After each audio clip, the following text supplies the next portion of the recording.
Hello, je démarre ici une vidéo sport. Je me suis dit que c'était plus pertinent de vous en parler lorsque moi-même je me prépare à sortir, à bouger un petit peu. Alors bon, évidemment Jack m'a rejoint. Plutôt que de faire des grands discours que l'on peut tous et toutes faire, plutôt vous proposer un message que j'incarne moi-même vis-à-vis de ma propre pratique, qui évidemment a évolué avec le temps, l'âge, etc. Même si j'ai toujours pratiqué un petit peu de sport, aussi loin que je m'en souvienne, mais de vous partager aussi un ressenti en temps réel, parce que des fois ce qu'on ne voit pas trop sur les réseaux sociaux, c'est que on a tous et toutes des moments de fatigue, des moments un peu plus difficiles, de lenteur, où on se traîne, selon aussi le moment de notre cycle menstruel, ça peut être difficile, selon les saisons, quand il fait gris. Bref, tous ces moments-là, évidemment, contribuent à notre motivation, notre état d'esprit, alors que c'est probablement là qu'on a le plus besoin de bouger. Et c'est probablement le message le plus important que j'aimerais diffuser, c'est que cette pratique physique, elle est avant tout pour notre bien-être personnel, qu'il soit mental ou physique. C'est cette pratique qui dynamise le plus notre corps et notre esprit dans le quotidien, qu'on se doit bien ça, et que c'est probablement lorsqu'on intègre profondément le pourquoi de la pratique qu'on retrouve une certaine dynamique. Parce que on est facilement aspiré par, je sais pas, un objectif de poids, donc le body summer par exemple. Des fois, il peut y avoir aussi un aspect compétition. Il peut y avoir aussi beaucoup une image sociale de la pratique du sport. Et toi, tu pratiques quoi? Bah rien, ou alors je marche. C'est vrai qu'on n'a pas une image sociale très valorisante. Et lorsque l'on entend et qu'on intègre profondément que l'on pratique pour soi, avant tout pour soi, l'image sociale importe peu parce qu'il s'agit surtout de bouger dans le quotidien. Et c'est surtout ça que je voulais vous dire, c'est avant tout une pratique personnelle. Et j'aimerais commencer par vous montrer mon corps réel tel qu'il est. Alors bon, avec Jack évidemment toujours collé, mais moi aussi, j'ai de la graisse sur le ventre. Je ne suis pas nécessairement celle que vous imaginez. Je n'ai clairement pas un corps parfait, je n'ai pas un corps très tonique. J'ai aussi des petits restes de la grossesse, et puis c'est pas non plus ma quête, ce n'est pas ma volonté, ce n'est pas mon objectif. Évidemment, je cherche à me sentir bien dans mon corps, pas nécessairement à entrer dans une taille ou à suivre un modèle, mais à me sentir bien. Et ça, par contre, c'est important quand même, parce que même si je n'ai pas le corps parfait selon certains codes sociaux, j'ai quand même le corps que je souhaite avoir. On a tellement parlé du body positive, de l'acceptation de ton corps, qu'on oublie quand même que se sentir bien dans ce corps qui est le tien, c'est important.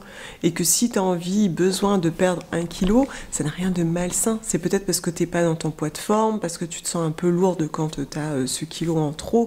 Ça ne veut pas dire que tu es une mauvaise personne, hein, si tu as envie de maigrir un petit peu. Je pense qu'il y a aussi ça, c'est se reconnecter à son corps, avoir du respect pour son corps et se sentir bien dedans.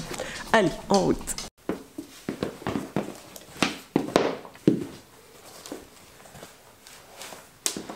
Ce qui est vraiment difficile en hiver, je trouve, c'est le froid. Le froid, il te fouette le visage. Déjà, juste te lever, t'as du mal à te dynamiser, à te dire « Attends, je vais sortir, il fait 5 degrés.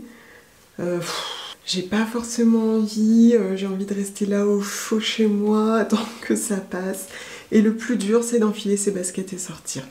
C'est vraiment la marche la plus difficile. Chaque fois que tu es sorti, déjà tu éprouves de la satisfaction d'être sorti. Juste ça.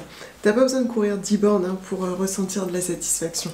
Tu verras juste le fait de t'être levé et d'être sorti, ça change déjà tout. Ça apporte une dynamique positive et ça renforce la confiance en soi.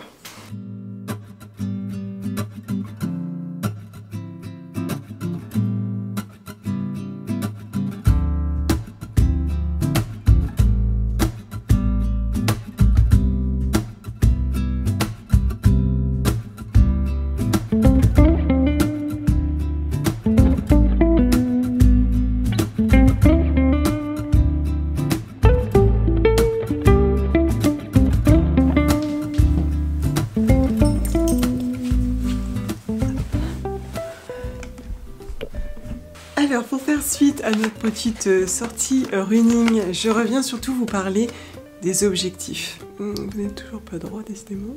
Je crois que c'est un petit peu ça le nerf de la guerre, c'est de pouvoir ressentir et identifier ces objectifs que je crois qu'on peut assez facilement se perdre dans les objectifs profonds. Alors bien sûr, ils vont varier d'une personne à une autre, mais de mon point de vue, ce sont ces objectifs, des fois, sur lesquels on se fourvoie un petit peu. Je prépare ma petite infusion, ça devient notre petite habitude. Hein. C'est une infusion anti-inflammatoire, hein, rien de très glam. Mais elle est très très belle, il y a des feuilles entières, alors il y a de l'ortie, des fleurs de sureau, et les feuilles. C'est trop canon. Oui, les objectifs. On pourrait très facilement se laisser porter par des objectifs physiques, de corps, de poids. Ce qui, je pense, est tout à fait légitime selon notre profil, nos envies, nos besoins. Si effectivement, je vous le disais, on a besoin de maigrir pour des raisons qui nous appartiennent, si peut-être on veut se muscler, en sachant que on ne veut pas nécessairement se muscler pour une apparence, des fois c'est parce qu'on en a besoin, pour notre posture notamment, mais pour moi, la dynamique profonde, c'est d'entendre qu'on fait tout ça pour soi, pour son bien-être mental et physique, pour se reconnecter à soi profondément, se réapproprier son corps, voire se l'approprier tout court, ou bien tout simplement se réconcilier avec. Et ça a été le point de départ de ma réflexion, ça a été vraiment le post-grossesse. Juste après la naissance de mon fils, mon corps était très abîmé, il avait énormément changé, j'avais perdu beaucoup en tonus, par la force des choses, j'avais perdu un petit peu en confiance en moi aussi, et c'est avec le sport que j'ai pu un peu me réconcilier avec mon corps, que je n'aimais plus du tout, à qui j'en voulais un petit peu. Ça m'a permis de me regainer, parce que je n'avais quasiment plus d'abdominaux, même rire me faisait mal, c'est vous dire. Ça m'a permis un peu de me reconnecter à lui, d'éprouver des sensations positives avec lui après une période de douleur quand même assez intense.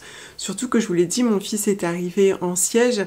Pour un premier bébé, c'est assez conséquent lorsqu'on accouche par voie naturelle, donc ça m'avait vraiment pas mal abîmé et c'était assez douloureux.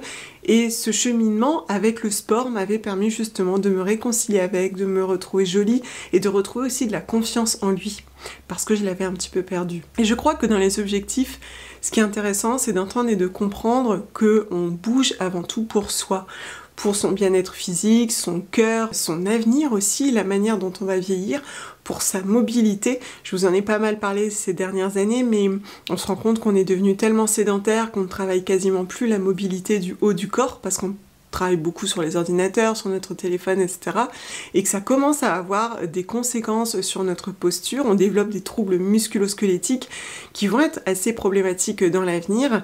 Et donc on les prévient en travaillant la mobilité, en travaillant bien les rotations des épaules, en travaillant le cou, en levant la tête pour regarder le ciel tous les jours. Travailler bien cette mécanique de base. Finalement, l'objectif principal, c'est d'être en mouvement. Je crois que c'est ça, être en mouvement, comme on est en mouvement dans la vie, comme on continue d'avancer dans la vie, pour sa vie, pour aujourd'hui et pour demain. Et puis tout ça, ça nous apporte un certain apaisement mental, de se retrouver dehors, en mouvement, de travailler de manière plus ou moins intense. On travaille le mental. Je vous parlais justement de la course à pied, de ce que j'ai compris en découvrant la course à pied, parce que pendant très longtemps, j'ai pratiqué en collectif, j'ai fait beaucoup de steps, aérobic, je faisais un petit peu de danse moderne que j'aimais beaucoup et je me suis rendu compte que on profite quand même de la force du collectif et que on est aspiré par cet élan. C'est aussi ce qui alimente notre motivation personnelle. Alors ça n'est pas malsain, hein, je trouve ça très très intéressant aussi, c'est une dynamique aussi très chouette.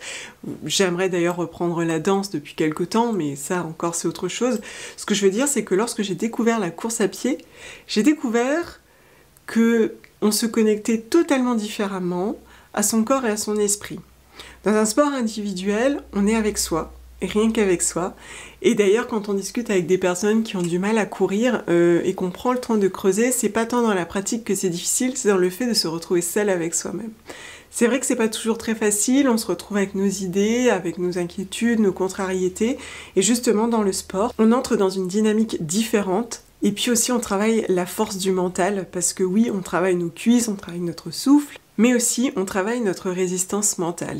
C'est vraiment là que j'ai découvert que j'étais ma propre ressource mentale et de loin la plus grande, que mes limites étaient bien au-delà de celles que j'imaginais. J'ai vraiment ressenti que mes ressources mentales sont importantes et c'est vraiment dans le sport individuel que je l'ai ressenti. Alors on peut le ressentir aussi dans la marche, hein, quand on se challenge au quotidien pour marcher par exemple, on peut tout à fait le ressentir. C'est aussi se dire qu'on a de la ressource et qu'on aura cette ressource le jour où on en aura vraiment besoin. C'est aussi alimenter la confiance en soi. Toujours dans le faire, je vous ai beaucoup parlé de faire, et là aussi, on fait, on agit, on bouge, on le décide seul, et y parvenir, c'est aussi renforcer la confiance en soi. Alors les objectifs, c'est un peu tout ça, et c'est comme ça qu'on comprend et intègre profondément que le changement ne viendra pas de l'extérieur, mais bel et bien de nous-mêmes. Et au vu de tout ça, on comprend l'intérêt d'une certaine discipline, d'un certain cadre dans notre vie, dans notre quotidien, un cadre qui en l'occurrence me parle beaucoup parce que quand on est indépendant à la maison, il nous faut cette certaine discipline pour avancer et être productive. En fait, cette discipline, c'est un petit peu comme un engagement envers soi-même.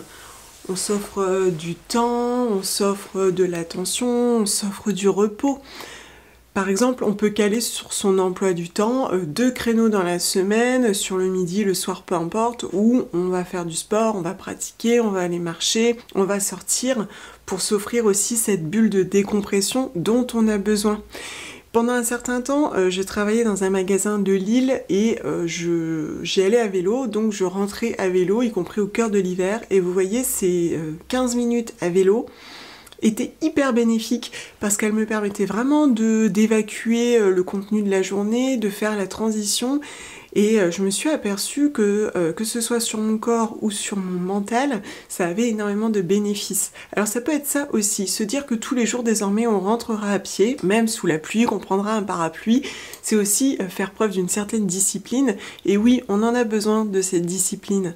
C'est un engagement pour soi-même et c'est aussi se dire oui, je prends soin de moi, je prends du temps pour moi parce que j'en ai besoin. Je crois que l'idée fondamentale c'est d'entendre que bouger, ça compte toujours.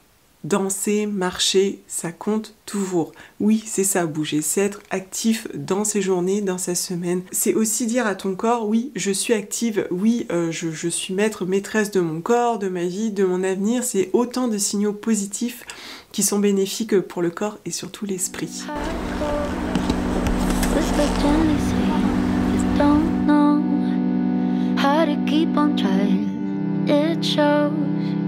Something's changing in me, it shows. Now I'm hardly breathing. There's no guidelines, way to go.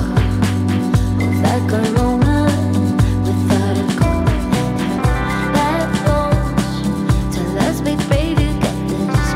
Now we pray to get this. Je reviens du Palais des Beaux-Arts. Cette séance de yoga était trop sympa, j'ai trop aimé. Alors j'en avais déjà fait une fois et je dois dire que le contexte, l'ambiance déjà, c'est très singulier et très agréable parce que ça change, tu changes de ton cadre de vie, tu changes de tes habitudes, tu quittes la salle de sport aussi.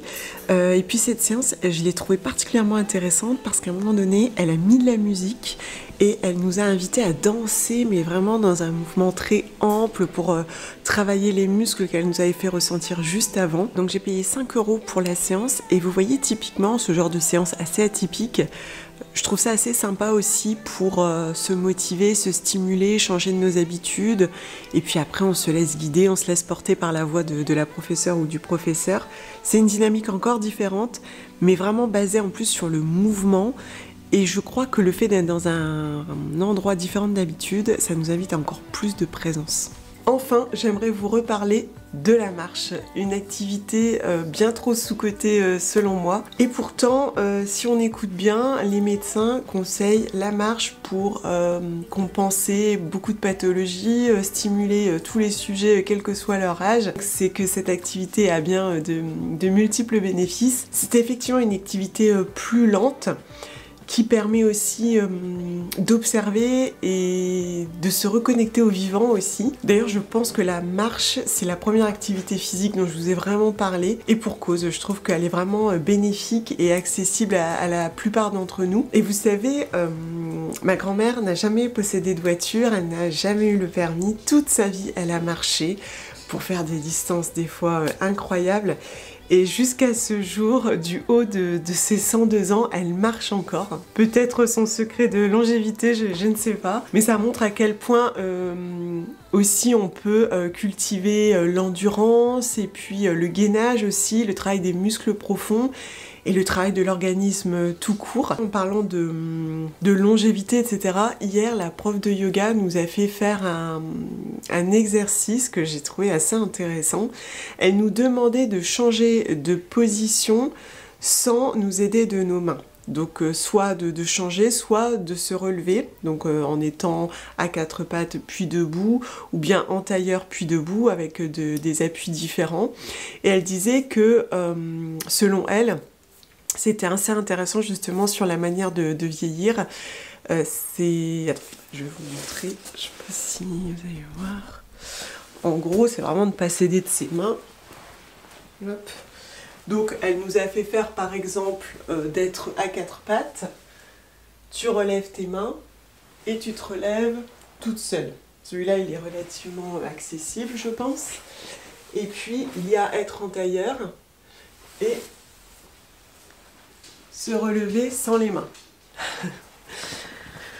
Alors elle disait qu'effectivement on n'est pas tous et toutes égaux sur cet exercice, mais que c'est intéressant de le travailler dans le quotidien, parce que ça travaille justement. Alors, elle nous a fait beaucoup travailler le bassin, le périnée. Aujourd'hui, je me rends compte aussi de l'intérêt de travailler tout ça. Et elle expliquait que sur le long terme, c'est hyper intéressant de savoir travailler ce gainage du bas du corps, de savoir contracter les fessiers, le périnée. Et cet exercice est assez simple finalement.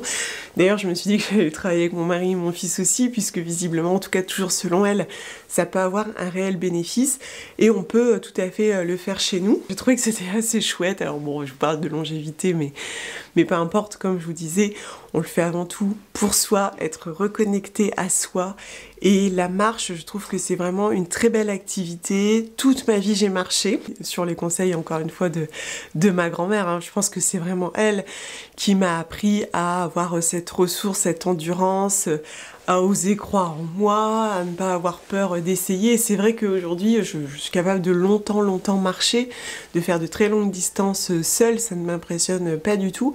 Et c'est vraiment à la portée de tous et toutes. On peut marcher en groupe aussi, si on préfère justement créer du lien, qu'on recherche plutôt des interactions. Ma mère s'est même inscrite dans un groupe de randonnée pour découvrir des endroits historiques de l'endroit où elle vit. C'est pareil, je trouve que c'est assez sympa. Et puis effectivement, ça crée du lien, on rencontre de nouvelles personnes. Via la marche, on se fait du bien à soi, on fait du bien peut-être à ses relations sociales, on évolue, on bouge et surtout on reste en mouvement. Et bien voilà, je pense que j'ai fait le tour de la question de l'activité physique, en tout cas selon ma perception et ma propre pratique. J'espère que ça vous inspirera, que peut-être ça vous motivera. N'hésitez pas à me dire en commentaire ce que vous en avez pensé. Je vous lirai avec grand plaisir. À très vite.